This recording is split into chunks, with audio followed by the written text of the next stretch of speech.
Hello বন্ধুরা। তো অনেক দিন পর তোমাদের জন্য আজকে আমি আবার একটা ভিডিও নিয়ে চলে এলাম। তো অনেক দিন পরে আমি আবার আমার হাতের কাজ শুরু করলাম। তো অনেক দিন পর একটু নতুন ডিজাইনের কিছু বানাবার চেষ্টা করলাম। তো তোমরা সবসময় তো একঘেয়েমি জিনিস করতে কার ভালো লাগে বলো? তো তোমরা সবসময় তো চাইবে একটু ইউনিক বা নতুন কোনো ডিজাইন হলে ভালো হয়। তো তোমাদের জন্য আজকে আমি একটা খোপার কাঁটা নিয়ে চলে এলাম। তো এটা দেখো, জুট গামছা কড়ি দিয়ে বানিয়েছি।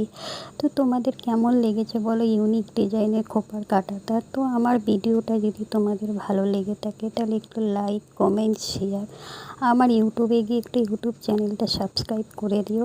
আর আমার ভিডিওটা যদি ভালো লেগে থাকে একটু কমেন্ট করে জানিও। তো তোমরা ঝটপট, সামনে তো পুজো চলে এলো, অর্ডার দিয়ে দাও। আরও অনেক রকম ডিজাইনের পেয়ে যাবে আমার কাছে, অনেক কিছু গয়নাও পেয়ে যাবে। তো আমার ভিডিওটা তোমরা দেখতে থাকো, আর কে কোথা থেকে দেখছো বলো। তো আজকের মতন আমার ভিডিওটা এখানেই সমাপ্তি করলাম। টাটা, বাই বাই, ভালো থেকো, নেক্সট ভিডিওর জন্য অপেক্ষা করো।